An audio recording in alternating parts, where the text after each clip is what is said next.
Halo teman-teman, kali ini saya akan share resiko terberat jika kita galbay di aplikasi EasyCash. Apakah ada di lapangannya? Mari kita bahas sama-sama. Yang pertama, teman-teman harus tahu jika EasyCash ini adalah aplikasi legal bersertifikasi OJK. Jadi jelas aplikasi ini akan menerapkan aturan-aturan yang lebih ketat karena sudah legal ya teman. Untuk resikonya ini tergantung masih bisa kita atasi karena ini aplikasi yang baru ya teman, tidak seperti Akulaku atau Kredivo yang aplikasi lama banyak penggunanya dan lebih masif dalam penagihan. Untuk aplikasi EasyCash ini cenderung lebih soft ya teman. Untuk resikonya kita tahu, untuk kita sudah galbay akan ada yang namanya bunga dan denda yang lebih besar menumpuk jika kita tidak bayar. Jadi semakin lama kita galbay, bunga dan dendanya juga semakin besar. Tapi tenang, untuk peraturan OJK kita tahu untuk bunga dan dendanya itu ada maksimalnya adalah 100% dari pinjaman pokok. Saya asumsikan begini ya teman, jika kita punya hutang 1 juta tidak dibayar 2 tahun, 3 tahun, 4 tahun, hutangnya tetap 1 juta tambah bunga dan denda maksimalnya 100% tambah 1 juta. Jadi totalnya bunganya dan denda 1 juta, hutang pokok 1 juta, jadi totalnya 2 juta. Itu kapanpun akan seperti itu, jadi tidak akan bertambah lagi ya teman, sudah maksimalnya seperti itu. Jadi ini bisa menjadi gambaran buat teman-teman yang sekarang galbay di aplikasi EasyCash. Oh, hutang dan bunga denda saya seperti ini, dan sekarang saya akan cari kekuatan atau cari pendapatan lain untuk bisa membayarnya. Ini bisa menjadi acuan teman-teman ya teman. Jadi untuk bunga dan denda itu 100% dari pinjaman pokok. Itu resiko yang pertama. Untuk resiko yang kedua, teman-teman akan diteror lewat WA atau telepon. Biasanya ini robot atau orang ya teman. Ini masif sekali, biasanya satu hari bisa 3 kali, bisa 10 kali, bisa 20 kali, tergantung teman-teman. Semakin teman-teman angkat, semakin teman-teman berkomunikasi, maka semakin intens telepon dari developer ini. Jadi teman-teman harus perhatikan ini.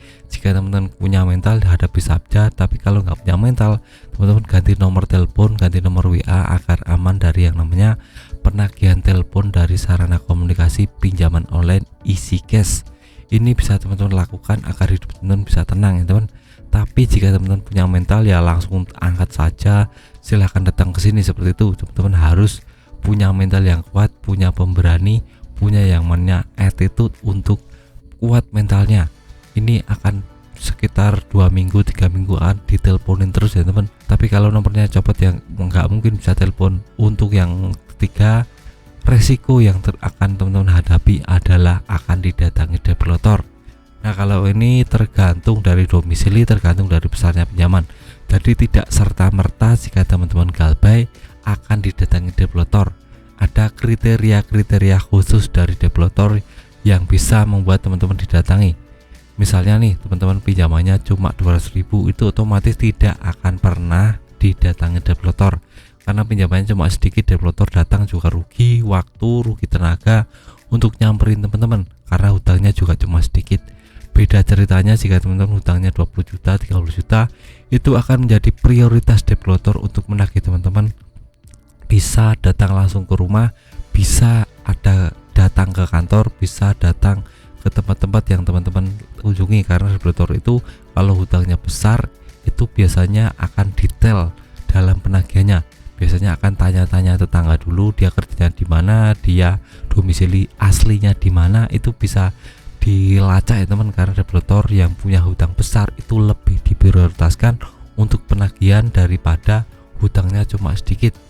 Nah, faktor domisili juga sangat berpengaruh sekali. Jika teman-teman domisilinya di perkotaan, itu lebih cenderung ditagih developer daripada teman-teman yang ada di wilayah pedesaan atau pedalaman pedusunan.